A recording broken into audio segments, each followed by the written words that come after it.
शहरनामा के खास पेशकश में आपका खैर मकदम है। अब आप सालेह रिजवी से चुनिंदा खबरें समाअत फरमाएं। तौहीन रिसालत तनाज़े मामले को लेकर सुप्रीम कोर्ट ने नुपुर शर्मा को लगाई फटकार। केरला में CPIM के AKG सेंटर पर बम हमला। महकमा इनकम टैक्स का नोटिस मौसूल होने पर NCP सरबराह शरद पवार का तंज। याइर लपेद इसराइल के नए वजीर आजम मुकर्रर। खबरें तफसील से। तौहीन रिसालत तनाज़ा मामले को लेकर सुप्रीम कोर्ट ने नुपुर शर्मा को फटकार लगाई। कहा, आपकी हरकत ने मुल्क में आग लगा दी। देखिए एक रिपोर्ट। पैगम्बर इस्लाम के खिलाफ तौहीन आमेज तबसरा करने के मामले में बीजेपी की मुअत्तल शुदा तर्जुमान नुपुर शर्मा को सुप्रीम कोर्ट ने आज कड़ी फटकार लगाई है। सुप्रीम कोर्ट ने कहा कि नुपुर शर्मा को पूरे मुल्क से माफ़ी मांगना चाहिए और ये माफ़ी टीवी पर आकर मांगना चाहिए। पैगम्बर इस्लाम की शान में नाज़ेबा कलमात अदा करने वाली बीजेपी की मुअत्तल शुदा तर्जुमान नुपुर शर्मा को सुप्रीम कोर्ट ने सख्त फटकार लगाई है।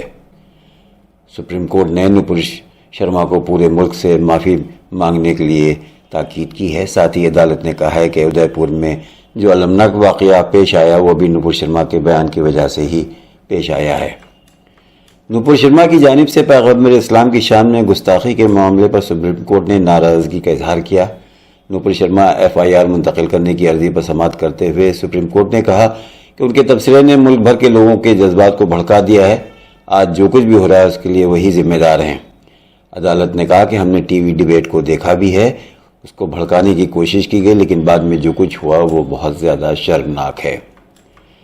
सुप्रीम कोर्ट ने कहा कि उन्होंने और उनकी हल्की ज़बान ने पूरे मुल्क में आग लगा दी है। उनका यह गुस्सा इसी वजह से था, वो उदयपुर में पेश आने वाले अफसोसनाक वाक़े के लिए जिम्मेदार हैं। वकील ने जब उनकी माफ़ी और पैगम्बर इस्लाम पर किए गए तबसरे को वापस लेने का जिक्र किया तो सुप्रीम कोर्ट ने कहा कि इस वक्त तक काफ़ी देर हो चुकी थी।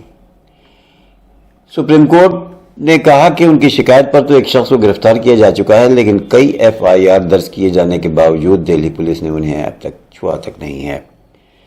ख्याल रहे कि नुपुर शर्मा बीजेपी की साबिक तर्जुमान हैं। उन्होंने एक टीवी डिबेट के दौरान पैगम्बर इस्लाम की शान में गुस्ताखी की थी और इसके खिलाफ पूरे मुल्क में मुजाहरे किए गए थे। यहाँ तक कि कतर, कुवैत, बहरैन समेत मुख्तलिफ मुस्लिम ममालिक ने भी हिंदुस्तान के सामने एहतजाज दर्ज किया था।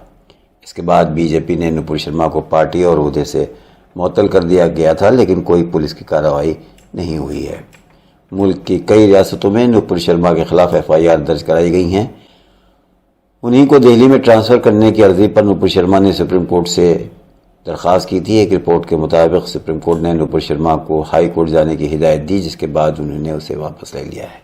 केरला में CPIM के AKG सेंटर पर बम हमला। नामालूम हमलावरों ने जुमरात की देर रात यहां CPIM के पार्टी हेडक्वार्टर के AKG सेंटर पर बम फेंका। पुलिस जराये के मुताबिक तकरीबन 11:45 पर स्कूटर सवार 2 अफराद में से एक ने दफ्तर के मेन गेट पर बम फेंका। हमले में किसी के जख्मी होने की कोई इत्तला नहीं मिली। वाक़े के वक्त CPIM के कई लीडर दफ्तर में मौजूद थे। धमाके की जोरदार आवाज सुनकर इलाके में ड्यूटी पर मामूर पुलिस एहलकार और पार्टी कारकुन मौके पर पहुंच गए। उन्होंने कहा कि हमलावर धमाके के फौरन बाद मौके से फरार हो गए। पुलिस ने मुलजिमान की गिरफ्तारी के लिए सर्च ऑपरेशन शुरू कर दिया। महकमा इनकम टैक्स का नोटिस मौसूल होने पर NCP सरबराह शरद पवार का तंज। कहा, लव लेटर मिला है। महाराष्ट्र में जारी सियासी उथल पुथल के दरमियान नेशनल कांग्रेस पार्टी के सदर और साबिक मरकजी वजीर शरद पवार को महकमा इनकम टैक्स की जानिब से नोटिस मौसूल हुआ। जब 30 जून को महाराष्ट्र में इख्तिदार की तब्दीली हो रही थी, उस वक्त NCP सरबराह को इनकम टैक्स का नोटिस मौसूल हुआ। उससे नाराज होकर NCP के तर्जुमान महेश तासपे ने ट्वीट किया और पूछा कि ये इत्तेफाक है या कुछ और। वहीं नोटिस मिलने के बाद खुद शरद पवार ने भी ट्वीट कर कहा कि एजेंसियों का इस्तेमाल सियासी तौर पर मुख्तलिफ ख्यालात के हामिल लोगों के खिलाफ किया जाता है।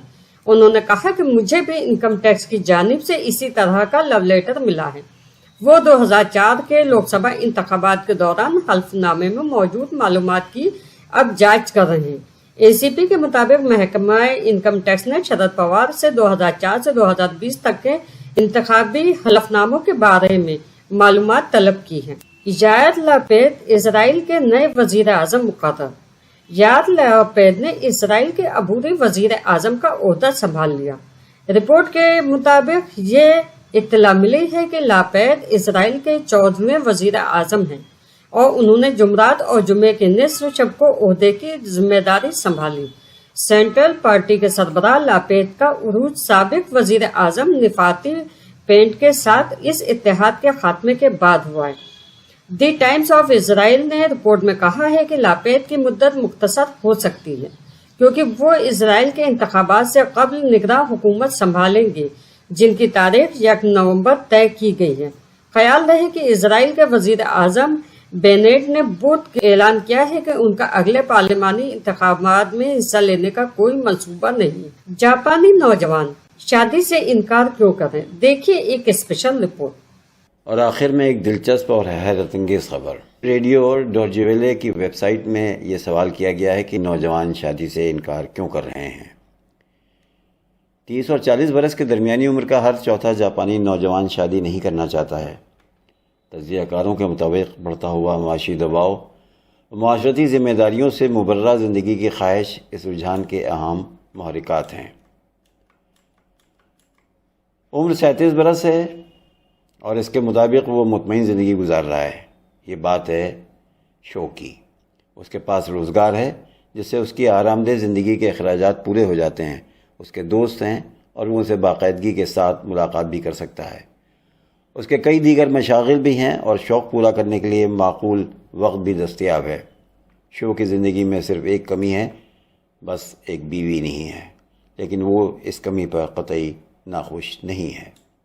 जापानी हुकूमत की जानिब से रवां माह जारी करदा एक रिपोर्ट में बताया गया है कि शो का शुमार 30 और 40 बरस के दरमियानी उम्र के ऐसे लोगों की बढ़ती हुई तादाद से है जिन्होंने कभी शादी नहीं की और ना ही रिश्ता इज़्दिवाज में मुंसलिक होने का कोई इरादा रखते हैं। इस रुझान ने जापान में इसलिए भी शदीद तशवीश पैदा कर दी है क्योंकि उनकी आबादी पहले से ही मुसलसल कम होती जा रही है। सुनफ के बारे में ताज़ा हुकूमती रिपोर्ट में बताया गया है कि मज़कूरा उम्र की 25.4% औरतें और 26.5% मर्द शादी करने का कोई इरादा नहीं रखते हैं। 20 और 30 बरस के माबैन उम्र के जापानी नौजवानों में भी ये शरह ज़्यादा मुख्तलिफ नहीं। इस उम्र की 14% लड़कियां और 19% लड़के भी शादी नहीं करना चाहते हैं। शादियों की तादाद में मुसलसल कमी हो रही है। सन 2021 के दौरान जापान में सिर्फ 5,14,000 शादियां रजिस्टर्ड की गईं। ये सन 1945 के बाद से अब तक की सबसे कम सालाना तादाद है। 1970 में उससे दुगना ज़्यादा शादियां रजिस्टर्ड की गई थीं। सर्वे में शामिल ख़वातीन का कहना है कि वो शादी से इसलिए गुरेज करती हैं क्योंकि वो अपनी आज़ादी से लुत्फ़अंदोज़ होना चाहती हैं। वो अपना करियर बनाना चाहती हैं और घरेलू खातून बनकर घरेलू कामकाज, बच्चों की परवरिश और वालिदैन की देखभाल जैसे रवायती काम नहीं करना चाहती हैं। नौजवान मर्द भी निजी आज़ादियों से लुत्फ़अंदोज़ होना चाहते हैं। ताहम बहुत से नौजवान ये भी कहते हैं कि रोज़गार की बेयकीनी और ख़ानदान की किफ़ालत के लिए नाकाफ़ी आमदनी भी शादी न कर सकने के असबाब हैं। टोक्यो के शुमाल में रहने वाले शो ने DW से गुफ्तगू करते हुए कहा कि मैं खुश हूँ, जो चाहूँ कर सकता हूँ। मुझे किसी और के बारे में नहीं सोचना पड़ता। मैं रात देर तक जाग कर कंप्यूटर गेम्स खेल सकता हूँ, फिल्म देख सकता हूँ और दोस्तों से भी मिल सकता हूँ। मुझे यही अच्छा लगता है। शो ने मज़ीद बताया कि मेरे कुछ दोस्तों ने शादियाँ की लेकिन वो बदल गए और अब मैं उनसे ज़्यादा नहीं मिलता। उनके लिए शायद ठीक है, लेकिन मुझे गर्लफ्रेंड रखना या शादी करना बुरा लगता है।